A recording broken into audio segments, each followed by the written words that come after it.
3일절 맞이하여 하나님께서 우리에게 주시는 말씀은 이사야 61장 1절에서 3절 말씀을 봉독하겠습니다. 주 여호와의 영이 내게 내리셨으니 이는 여호와께서 내게 기름을 부으사 가난한 자에게 아름다운 소식을 전하게 하려 하심이라. 나를 보내사 마음이 상한 자를 고치며 포로된 자에게 자유를, 갇힌 자에게 노임을 선포하며 여호와의 은혜의 해와 우리 하나님의 보복의 날을 선포하여 모든 슬픈 자를 위로하되 무릇 시온에서 슬퍼하는 자에게 화관을 주어 그 죄를 대신하며 기쁨의 기름으로 그 슬픔을 대신하며 찬송의 옷으로 그 근심을 대신하시고 그들이 의의 나무 곧 여호와께서 심으신 그 영광을 나타낼 자라 일컬음을 받게 하려 하심이라. 아멘.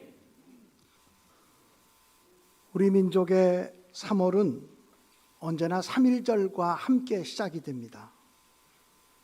오늘은 3.1운동 104주년 기념일입니다. 104년 전에 온 나라를 가득 차게 했던 대한독립 만세의 함성과 나라 사랑의 정신이 오늘날 우리에게도 계속되기를 간절히 기원합니다. 100년 전의 한국교회는 작지만 큰 교회였습니다. 가난하지만 초라하지는 않았습니다. 세상을 변화시키는 누룩이었고 세상의 소금이었으며 어둠을 밝히는 빛이었고 희망의 등불이었습니다. 이원보 선생님이 쓴 3.1운동을 가능케 했던 신비의 사나이라는 제목의 글이 있습니다. 그 신비의 사나이는 신철이라고 하는 이름을 가진 사람입니다. 그는 조선 사람이었지만 뉘집 아들이며 어느 학교를 나왔는지 아는 사람은 하나도 없었습니다. 다만 이 신철이라고 하는 사람에 대해서 아는 것이라고는 성남 정평 출신의 사람이라는 것과 일본 총독부에 생명을 걸고 충성하는, 그러니까 가장 악질적인 형사였다고 하는 사실이었습니다. 3.1운동을 일으키기 위해 비밀리에 거사를 준비할 때 민족 지도자들은 일본의 악질 형사인 신철이 이 움직임을 모를 리 없다고 생각하였습니다. 그래서 33인 중에 한 사람인 최린 선생님이 거사를 6일 앞두고 2월 24일 신철을 찾아갔습니다. 신철을 만난 최린 선생은 단도직입적으로 물어보았습니다. 너는 조선 사람이냐? 일본 사람이냐? 나는 그래도 조선 사람입니다. 너는 조선이 독립해야 되겠느냐? 아니면 일본의 속국이 되어야 하겠느냐?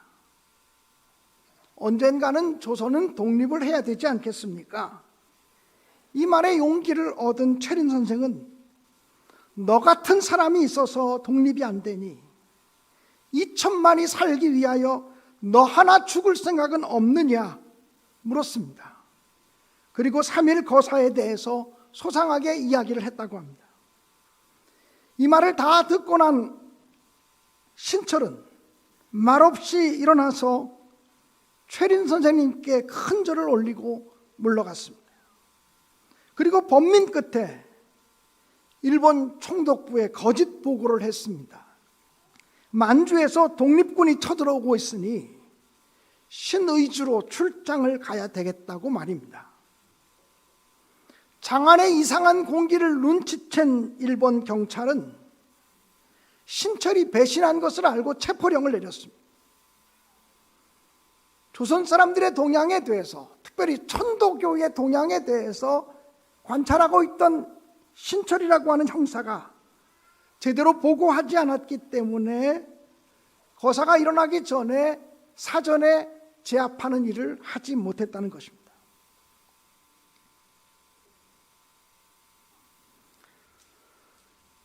만주에서 그가 신의주에서 체포되었는데 그는 이미 품고 다니던 청산가리를 마시고 죽어가고 있었다고 합니다. 조국에 대하여 졌던 빚을 죽음으로써 갚으려 했던 것입니다. 그는 사나이답게 죽었습니다. 그리고 어쩌면 그의 죽음은 3일 거사를 가능케 했다고 하는 사실입니다. 저는 흔히 알려지지 않은 이 이야기를 전해 듣는 순간 이 신비로운 사나이, 신철의 장엄한 죽음 앞에서 오히려 부끄러움을 느꼈습니다. 멋있게는 못 살았으나 멋있게 죽었던 신철이라는 사나이, 이원보 선생님의 이 이야기 속에서 한 가지 사실을 발견하게 됩니다. 자기의 욕심과 권력을 추구하다 보니 조국과 민족까지도 배반하였던 둔한 양심, 그런데 그 양심 깊은 곳에는 하나님이 부여하신 아직 훼손되지 않은 양심이 존재하고 있었다라고 하는 사실입니다. 양심 속에 양심, 그것에 불 붙여졌을 때 배반자였던 그 사람도 민족을 사랑하게 되었다라고 하는 사실입니다. 그러기에 그는 장엄하게 죽을 수 있었고 아마 죽는 그 순간이 가장 자유하는 순간이 아니었을까 생각합니다. 저는 이 신비스러운 사나이 신철이라고 하는 사람 속에 있었던 그 이상한 힘, 조국에 대한 사랑이 바로 3.1 운동을 가능하게 했던 민족의 힘이라고 생각합니다. 이제 우리는 3.1 운동 104주년을 맞이하고 있습니다. 그 당시 대한독립 만세를 외쳤던 조국에 대한 사랑이, 또 3.1 정신이 지금 우리에게도 있기를 바라면서 3.1 정신이 무엇인지에 대해서 잠시 말씀을 나누려고 합니다. 첫째로 3.1 정신은 자주 독립을 위한 투쟁 정신이었습니다. 3.1 정신은 불의와 싸우는 정신입니다. 못된 것을 보고 참지 못하는 정신입니다. 자주 독립을 이루기 위해 투쟁하는 정신입니다. 이 정신이 오늘 우리에게도 필요합니다. 못된 일, 못된 것을 보고 나 몰라라 하는 그것 때문에 나라가 무너져가고 있습니다. 자주 독립 정신은 오늘도 우리에게 여전히 필요합니다. 남북으로 양분된 이 분단의 시대에 통일된 자주 독립 국가를 이루기 위해서 오늘도 여전히 계승해야 되는 정신이 바로 자주 독립을 위한 투쟁 정신이라고 믿습니다. 상동교회 청년회장이었던 이준 열사가 헤이구 만극 평화회담에 떠나기 직전에 자신의 교회 담임 목사인 전덕기 목사님께 안수기도를 받았습니다. 그때 전덕기 목사님은 이준 열사의 머리에 손을 얹고 안수하며, 하나님, 이 사람이 장엄하게 잘 죽게 해주십시오, 이렇게 안수하며 기도했습니다. 지금 우리 사회는 거짓된 안일함보다 이러한 투쟁 정신을 절실하게 요구하고 있다고 분명히 믿습니다. 두 번째로 3.1 정신은 인류 공용의 평화 정신입니다. 3.1 정신은 조선의 독립만을 원한 것이 아니라 일본이 그릇된 길에서 벗어나게 하는 것이며, 중국이 일본 침략의 공포로부터 벗어나게 하여 동양 평화를 넘어 세계 평화로 나아가게 하기 위함이었습니다. 이것이 바로 3.1 운동이 일어나기 10년 전 안중근 의사가 제창한 동양 평화론과 맥을 같이 하고 있습니다. 한국, 일본, 중국이 동양 평화의 주역이 되어야 한다는 이야기입니다.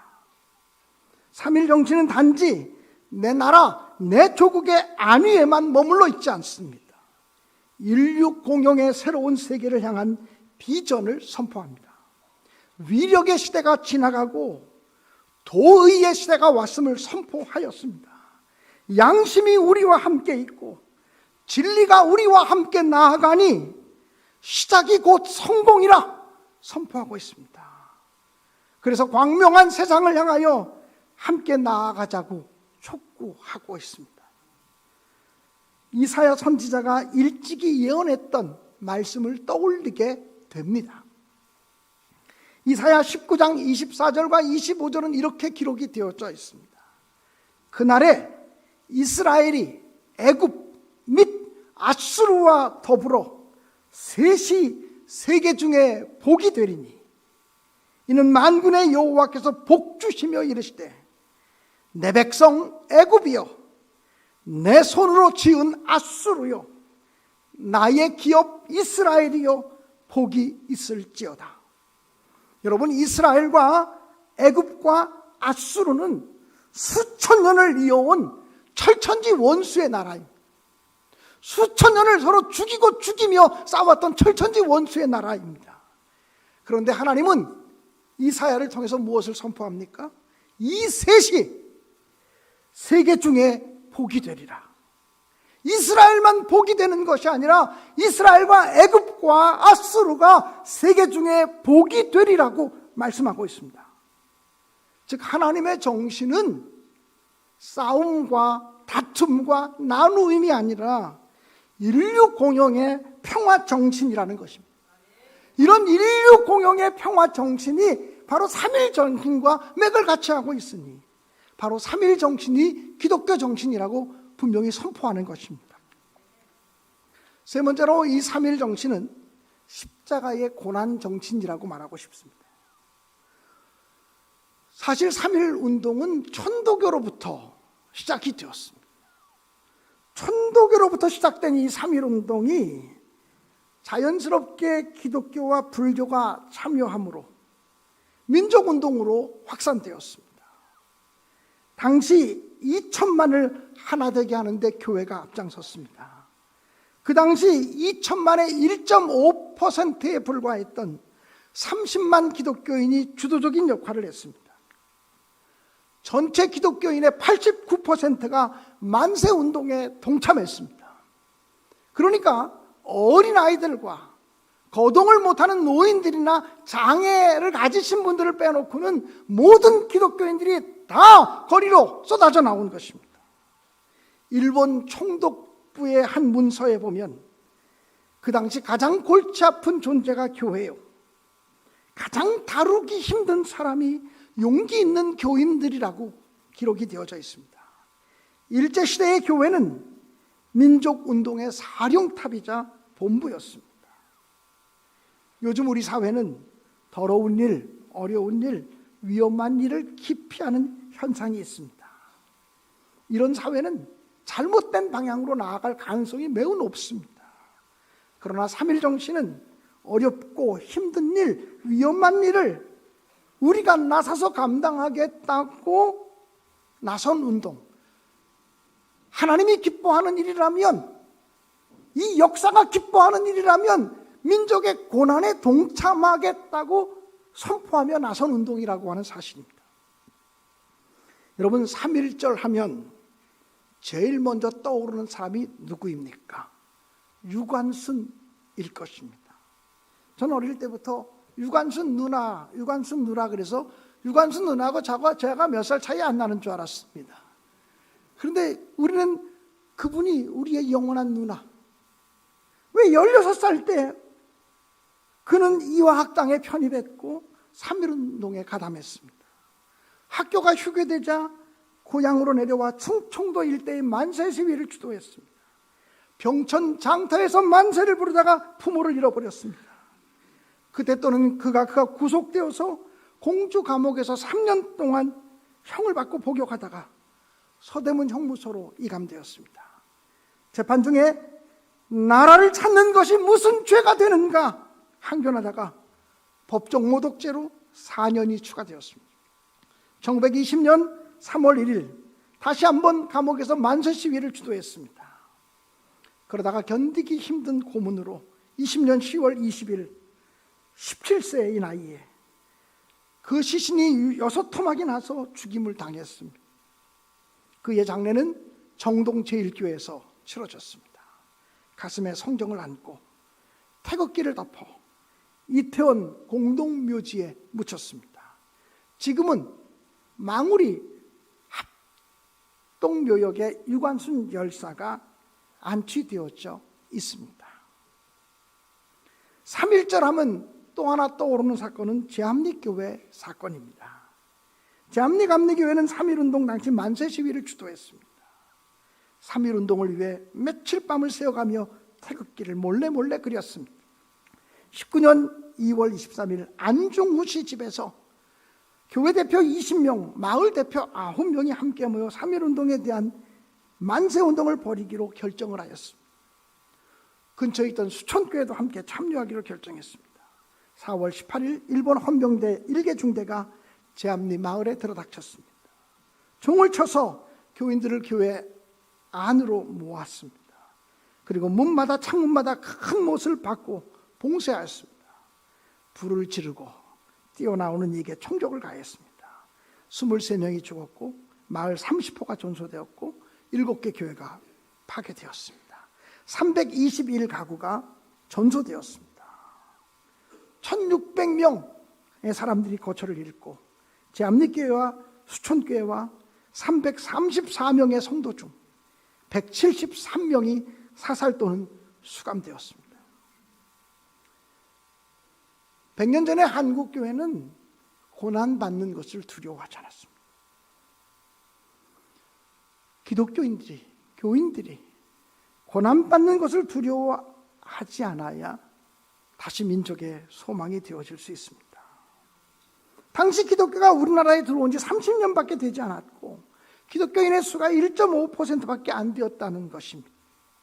그런데 그 극소수가 그토록 엄청난 영향력을 미친 이유는 무엇일까요? 3가지 이유가 있다고 생각합니다. 첫째는 당시 기독교인들은 예수를 잘 믿으면 나라를 사랑하고 민족 구원의 신앙을 갖게 되었다는 것입니다. 이것이 초기 그리스도인들의 신앙이었습니다. 두 번째는 초대 그리스도인들이 그들이 믿는 교리가 영향력을 끼친 것이 아니라 그들의 삶이, 그들의 생활이 사람들에게 영향력을 끼쳤다라고 하는 것입니다. 당시 기독교인들은 죽어야 산다라고 생각을 했습니다. 예수께서 그러신 것처럼 죽어야 산다, 이것이 신앙이라고 생각을 했습니다.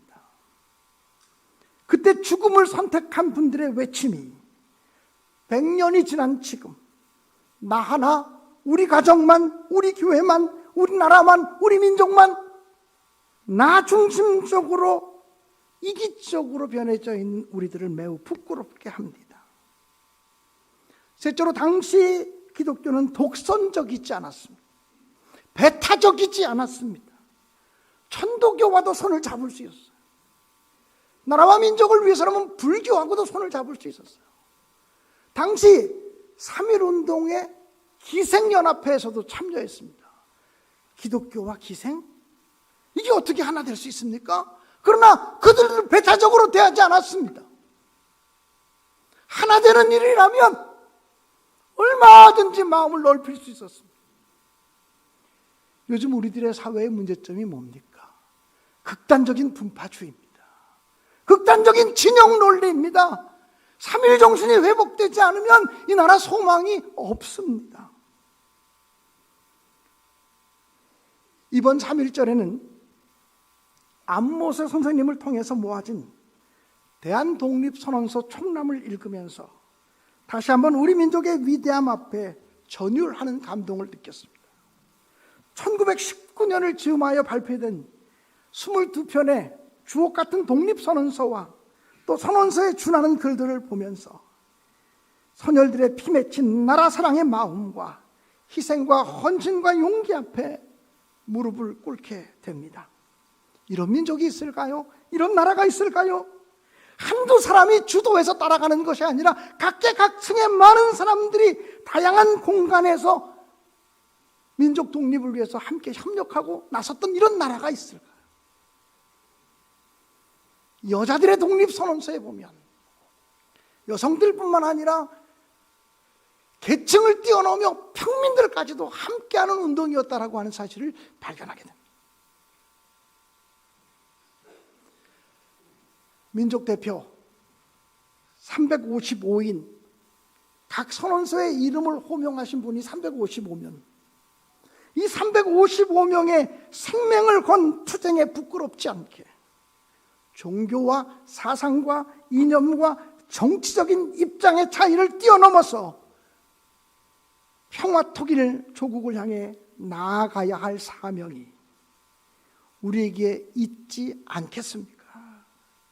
3.1절은 교회력으로는 언제나 사순절 절기에 해당됩니다. 사순절은 주님을 배우고 주님을 본받고 주님을 닮아가는 절기입니다. 주님을 닮아가는 길은 십자가의 길입니다. 좁은 길이고 좁은 문입니다. 십자가는 낮아짐이고 십자가는 자기 비움이고 십자가는 바로 희생입니다. 사순절기에 우리는 언제나 3.1절 기념일을 맞으면서 3.1절 정신이 희생이요 낮아짐이요 십자가라고 하는 사실을 기억하면서 인류 공영의 평화를 위해서 함께 나아갈 수 있게 되기를 간절히 바랍니다. 사랑하는 여러분, 오늘 우리들의 문제가 무엇입니까? 기독교 숫자가 작아서입니까? 교회가 작아서입니까? 아닙니다. 삶으로 실천하지 못해서 문제입니다. 믿음으로 신앙을 살아내지 못하는 것이 문제입니다. 이 아침에 저는 독립운동가이며 교육자이며 언론인이었던 남궁옥 선생님을 생각합니다. 남궁옥 선생님은 배화학당 교사 시절 상동교회 청년 학원 원장을 지냈습니다. 1918년 건강이 악화되어서 홍천면 서면에 모곡학교를 설립하고 모곡교회를 세워서 전도사로 목회를 하기도 하였습니다. 3.1운동 직후 황폐해진 나라에 무궁화 심기 운동을 전개하였고, 우리가 계속 지금 불렀던 삼천리 반도 금수강산을 노래하며 희망을 선포했습니다. 일하러 가세, 일하러 가. 삼천리 강산 위에 하나님 명령 받았으니 반도 강산에 일하러 가세.